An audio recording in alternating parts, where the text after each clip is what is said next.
अप्रैल का महीना चल रहा है। अप्रैल महीने तक बीजेपी के पास अगर आज चुनाव हो जाए तो कितनी सीटें जीत सकती है? क्योंकि आप तो 90 का दावा करेंगे, लेकिन आज की तारीख में कहाँ कमज़ोर नज़र आ रहे हैं और सीटें कितनी जीत पाएंगे? नई लीडरशिप को लेके क्या स्ट्रेटेजी बीजेपी के पास में? चूँकि आप लोग एक सेकंड लाइन है, आप हो गए, केदार जी हो गए और विजय शर्मा जी हो गए, तो और ग्राउंड पर किस तरह से वर्किंग करने की नई लीडरशिप तैयार हो? पुराने चेहरे जो है अब उनको मार्गदर्शक मंडल में बिठाना चाहिए, इसको लेके कुछ दिशा निर्देश दिए? माथुर साहब लगातार दौरा कर रहे हैं, इस दौरे में ऐसी कोई बात जो नई चीज़ हो जो आपके कार्यकर्ताओं को जाननी चाहिए, ऐसी कोई उन्होंने बात कही हो कि ये चीज़ सर्कुलेट होनी चाहिए, क्या बात है? भाजपा क्या मान रही है सर? मतलब अभी लड़ाई जो है कांग्रेस से है कि भूपेश बघेल से है? सर आज की बैठक में क्या कुछ मंथन हुआ, क्या कुछ बातें हुई, क्या कुछ जो कमियां हैं उसको दूर कर रहे हैं? आज पूरे देश भर के कांग्रेस को छत्तीसगढ़ से पैसा लूट लूट कर माफियागिरी से ले जा करके पूरे देश भर के कांग्रेस को चलाया जा रहा है। दुर्ग संभाग में भाजपा काफी कमजोर नजर आ रही है। सिर्फ एक जगह राजनांदगांव में डॉक्टर रमन सिंह है और वैशाली नगर में भसीन साहब है, बाकी सारी सीटों पर कांग्रेस है। छत्तीसगढ़ में इस साल चुनाव है और भाजपा जो है कमर कस ली है जोड़ तोड़ से, क्योंकि दिसंबर में चुनाव हो जाना है और कुछ महीने बचे चुनाव में। तो उससे पहले जो है बीजेपी जो है हर मोर्चे पे सबसे ज्यादा जो ध्यान देने वाली बात है वो बूथ पर ध्यान दे रही है। तो आज दुर्ग संभाग के भाजपा नेताओं के साथ बैठक है। ओम माथुर साहब खुद इस मोर्चे की बैठक संभाल रहे हैं। हमारे साथ प्रदेश महामंत्री ओपी चौधरी सर है।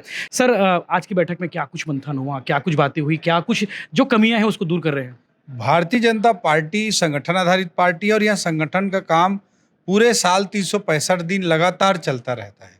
तो उसी प्रक्रिया के अंतर्गत आज आदरणीय हमारे राष्ट्रीय स्तर से आए हुए हमारे जो प्रभारी हैं आदरणीय ओम माथुर जी, उनका एक विधानसभा स्तर पर मीटिंग थी और दूसरा संभागीय मीटिंग थी। जो विधानसभा स्तरीय मीटिंग है उसके लिए 38 पॉलिटिकल लीडर्स हमारे भाजपा के तय किए गए हैं और वो 2 या 3 विधानसभा क्षेत्रों में जा करके नीचे के हमारे संगठन को और मजबूत करने के लिए काम कर रहे हैं। उसी तरह से हमारे राष्ट्रीय प्रभारी जी का संभाग की दृष्टि से भी बैठक है, जो कि बहुत ही बड़ा अवसर है कि इतने उच्च स्तर के सीनियर पदाधिकारी आकर हमारे मंडल के स्तर के जो कार्यकर्ता हैं उनको मार्गदर्शन दे रहे हैं। भाजपा क्या मान रही है सर? मतलब अभी लड़ाई जो है कांग्रेस से है कि भूपेश बघेल से है? देखिए, भूपेश बघेल जी की कांग्रेस की जो सरकार है, वो भूपेश बघेल जी को आप लें या कांग्रेस को लें, किसी भी रूप में लें, छत्तीसगढ़ को माफियागिरी और भ्रष्टाचार से चलाकर उस पैसे को इकट्ठा करके गांधी परिवार को पहुंचाने के उनकी रणनीति पर ही 2.5 साल का एक्सटेंशन हुआ और उसी आधार पर सरकार चल रही है। आज पूरे देश भर के कांग्रेस को छत्तीसगढ़ से पैसा लूट लूट कर माफियागिरी से ले जा करके पूरे देश भर के कांग्रेस को चलाया जा रहा है। हमारा छत्तीसगढ़ भूपेश बघेल जी के कांग्रेस सरकार के राज में गांधी परिवार का एटीएम बना हुआ है। इस सब परिस्थिति है तो जनता बहुत अच्छी तरह से समझती है। उन्होंने 15 साल बाद एक गलती कर दी थी, निश्चित रूप से हमारी जनता जनार्दन उस गलती को सुधारेगी। दुर्ग संभाग में भाजपा काफी कमजोर नजर आ रही है। सिर्फ एक जगह राजनांदगांव में डॉक्टर रमन सिंह है और वैशाली नगर में भसीन साहब है, बाकी सारी सीटों पर कांग्रेस है। तो यहाँ कैसे आप लोग क्या मेहनत करोगे? मतलब यहाँ का सिनेरियो कुछ अलग होगा, इसके लिए क्या स्ट्रेटेजी हो रहा है? देखिए, जो हमारा अभी रिजल्ट आया है उससे ठीक पहले लगातार 3 चुनावों तक 15 साल तक हैट्रिक जनता ने आशीर्वाद भाजपा को दिया था। 1984 में भाजपा की 2 सीटें थी। 1952 के पहले आम चुनाव में जनसंघ को 3 सीटें मिली थी। वहाँ से यात्रा प्रारंभ करके 10 लोगों से एक पार्टी की यात्रा चालू होती है और 300 से अधिक सीटों के साथ पूर्ण बहुमत की, स्पष्ट बहुमत की सरकार बनती है। ये केवल और केवल एक अच्छी सोच की, अच्छी राजनीति, भाजपा का जो सिद्धांत है नेशन फर्स्ट, उसके कारण संभव हुआ है और इस बात को प्रदेश की जनता भी बहुत अच्छी तरह से देख रही है, समझ रही है।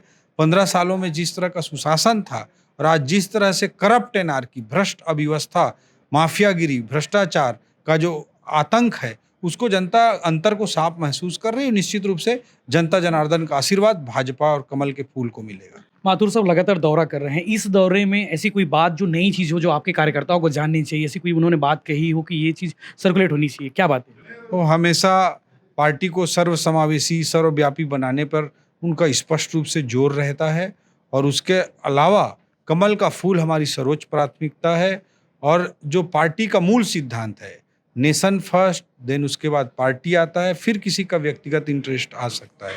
तो हमको देश पहले देखना है, फिर पार्टी देखना है। उनका बहुत मैसेज क्लियर है, उनका लाइफ, उनका जीवन अपने आप में एक मैसेज है। उन्होंने पूरे जीवन संगठन को दिया है और एक मजबूत भारत के निर्माण के लिए, राष्ट्र निर्माण के लिए, समाज निर्माण के लिए उन्होंने अपने जीवन को समर्पित किया है। उनके लाइफ से ही हम सबको प्रेरणा मिलती है।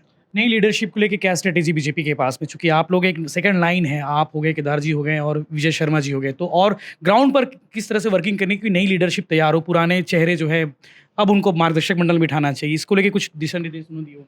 पार्टी एक कॉम्बिनेशन के साथ जो हमारे ओल्ड लोग हैं उनके एक्सपीरियंस को लेते हुए, उनके बृहद अनुभव को लेते हुए और नए लोगों की एनर्जी को लेते हुए कॉम्बिनेशन के साथ पार्टी आगे बढ़ती रहती है। कोई व्यक्ति की या परिवार की पार्टी है नहीं।